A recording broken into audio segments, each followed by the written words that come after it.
everyone, welcome back to my channel. Today's tutorial, we are going to be sewing up one of my favorite pouches. We are going to be sewing up the TSA pouch, the lined version. So if you saw my video on the clear version, I decided to make one for the lined version. In the pattern, you do get both the clear and the line, but doing separate video tutorials I thought would be appropriate because not everybody works with clear vinyl. So having a lined version I felt would be appropriate. Although you cannot use this for your clear liquids for traveling with TSA, you can still use this pouch. It is a perfect cosmetic pouch. Basically because of the box bottom, it fits all the liquids nice, but it's just like any other zipper pouch. You can use it for just about anything. It is a great size. And with the lined version, it's great. I absolutely love it. This does not have any interfacing. I used Tulip Bees Faux Real on the outside and some bonded nylon Theratex from Fabric Therapy. I will link them both below down in the description. But this does not have any interfacing. But if I used quilt cotton, I would definitely use a woven interfacing. You can use the same pattern piece. You can certainly use a fusible fleece. You can use foam to make it, a bit more chunky, but I kind of like it being a little swishy. And because we're using a vinyl and a Theratex today, I am going to be sewing on my industrial behind me, my Juki DNU 1541. Normally I would do the lining on my semi-industrial and do my top stitching of vinyl on my industrial, but I'm going to use my industrial for the whole thing. I know a lot of people like to see items made with the industrial machine, specifically the 1541, because the 1541 is really a heavy duty industrial machine. It doesn't really like to sew on thinner materials. I do fidget a little bit with the tension in order for it to sew with just the Theratex. Although Theratex can be a little bit on the thicker side when you do get a couple layers, so it doesn't struggle as much. I would definitely never use this for quilt cotton. This machine will just eat it. But anything more than that, I have done, waterproof canvas, Theratex, definitely vinyls, leathers, and stuff like that. So we're going to be sewing on the industrial. Can you sew this on a domestic and semi-industrial? Absolutely. You just got to know your machines, what your machine can handle as far as thickness. There's not too much thickness in this pouch. I mean, these corners where you get, the exterior from the fold from the top stitching can get a little bit on the trickier side. But just like with any thick seam, we know how much I love my little key fob pliers. I still use these even when I'm using that. So let's get started on our lined version of the TSA pouch. Please consider clicking subscribe down below if you have not subscribed to my channel. If you really like this video, give it a like. And if you have any comments or anything like that, go ahead and comment down in the comment section below. But otherwise, let's get stitching. Okay, for the lined version of the TSA pouch, we have a couple extra pieces with our lining. So I do have my two exterior pieces. I already installed my bag tag according to the directions in the pattern. I did find my center points on the exterior. On the interior, you'll have two pieces, the same exact pattern piece. And I also found my centers on each of those. I am going to, for my zipper tab, I am going to use the same tabs that we use in the clear version, the same size tabs. I just like it a little bit better. Plus I'm using my industrial machine, so I know it can take the layers. But if you're following in the pattern, you'll have a piece, preferably your lining piece. And basically what you will do is you will just fold it in half, wrong sides together, short ends with short end.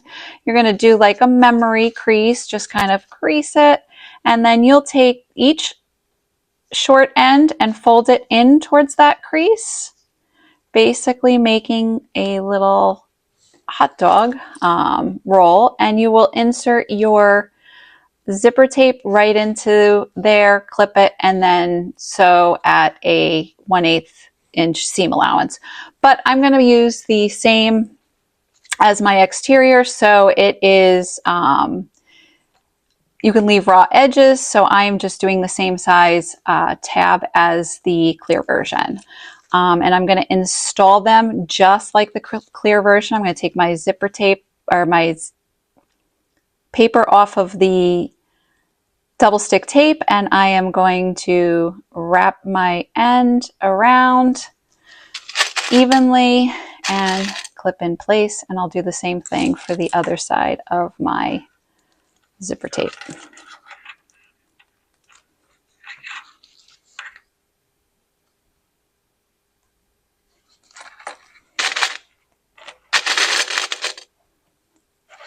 And now I'm just going to top stitch at 1/8 inch seam allowance on both sides.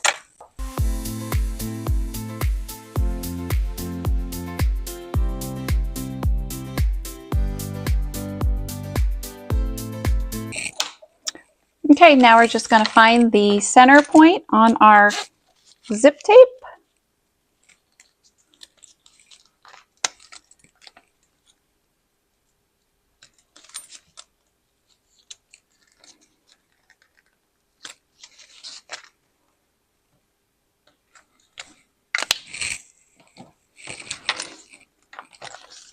All right, so I am going to apply double stick tape to all the top edges of all 4 pieces of my pouch, as opposed to doing it on the zipper tape. I prefer doing it on the pieces because then it'll hold my corners when I add the lining. You do not need to use double stick tape for this. You can absolutely just use clips if you are so inclined, if your machine does not like double stick tape. I love double stick tape. All right, so I'm going to take my front and one of my lining pieces, and I am going to take off the paper of the double stick tape, and I am going to make sure my zipper is going to the left. That's a personal preference. And I'm going to put the zipper tape right side together with the front exterior panel and stick that down. And then I'm going to grab my lining, take off the paper, and right side down, so my right sides are together, and I'm matching the center point, and I am going to stick that down as well.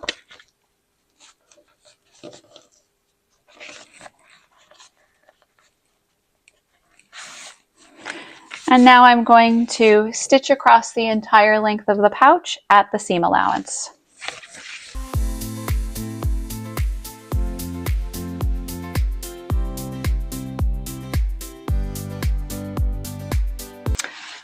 Okay, now I'm going to fold back the lining and put wrong sides together. Oop. Make sure you clip all of your threads.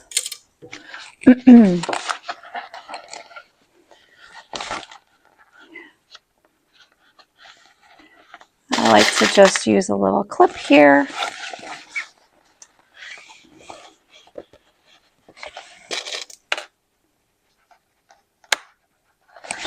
And then one down at the bottom just to make sure my lining stays put for when I am top stitching. You can go ahead and finger press this.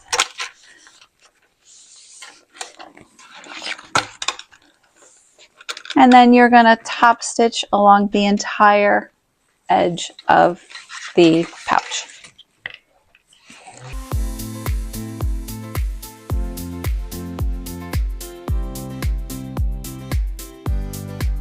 Okay, now I'm going to do the same exact steps, doing with the exterior back panel and the lining panel.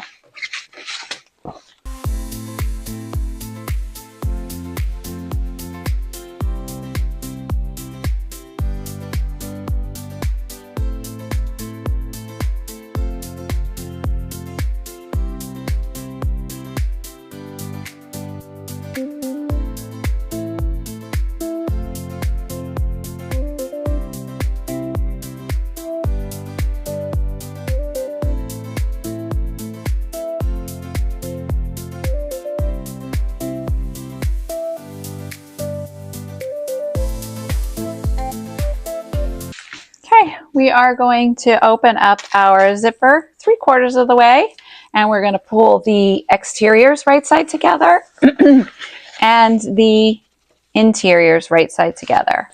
We are going to match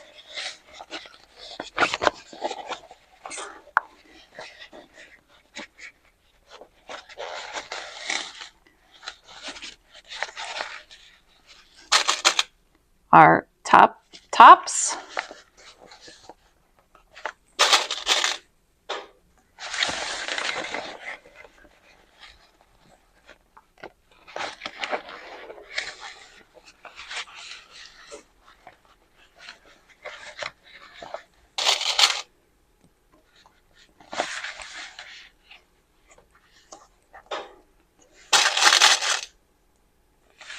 We're going to continue clipping all the way around.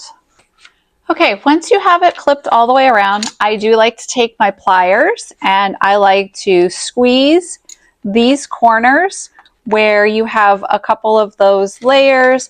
Give them a nice squeeze so it definitely helps with any skip stitches going from, bulky to not bulky. Also, if your machine requires a hump jumper, you can use a hump jumper to try and alleviate any skip stitches where it's uneven seams.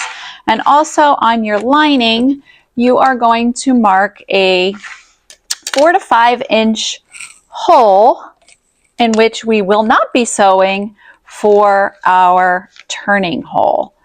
So I'm just gonna eyeball it and kind of mark it just like that. You can be more particular. I know what I need to turn, so I'm just going to mark it like that. And what we're going to do is we're going to stitch around the pouch. We're going to start at one of our turning hole marks. We're going to sew our lining at a 3/8 inch seam allowance. So we will start and stop here, start and stop here. We will then continue 3/8 here, going up the side, gradually decreasing to a 1/4 inch seam allowance. By the time you get to your bulky seam here where the exteriors meet, you will stitch a 1/4 inch seam allowance along this side, back stitch, stop, start and stop across, start and stop up the exterior. Once you reach the lining, you will then increase again back to the 3/8 inch seam allowance and across and ending at our other mark of our turning hole. Do not stitch your box corners.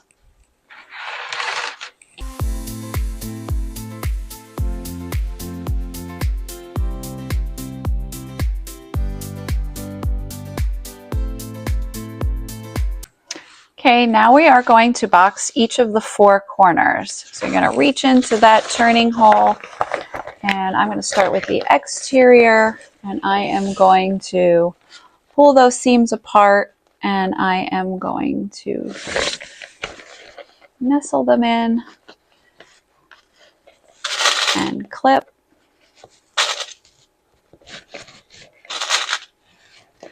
And then other side, I'm going to make sure that my bottom seam is going in the same direction so I do not end up with a twisted seam on the bottom.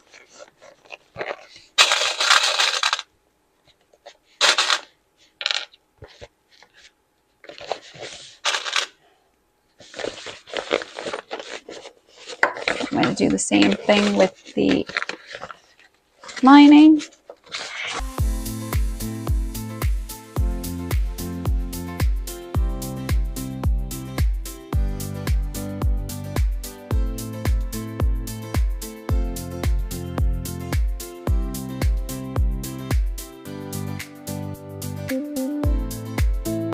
And I'm going to sew each of the 4 corners shut. The lining I'm going to do at the 3/8 inch seam allowance, and the exterior I'm going to do at a 1/4 inch seam allowance. The exterior I'm also going to do a second row of stitching 1/8 of an inch away from that 1/4 inch seam allowance towards the raw edge.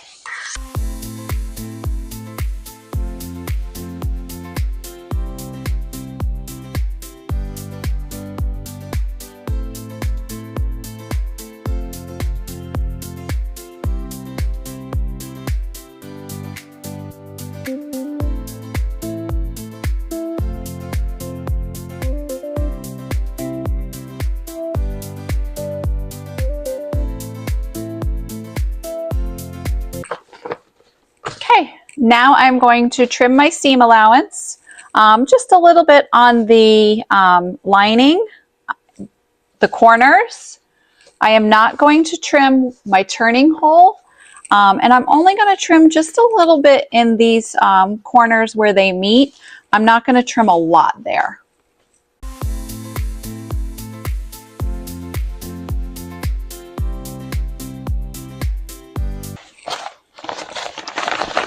Now we're just going to flip our bag. Okay, once your bag is turned right side out, you are just going to sew up the bottom and you are done.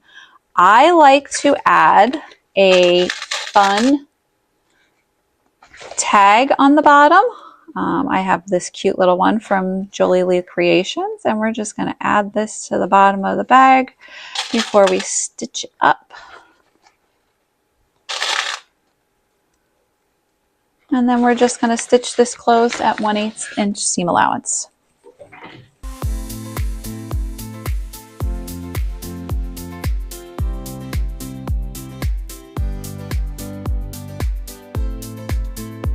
And then we're just going to tuck our lining in our bag. Tuck it all in there all nice.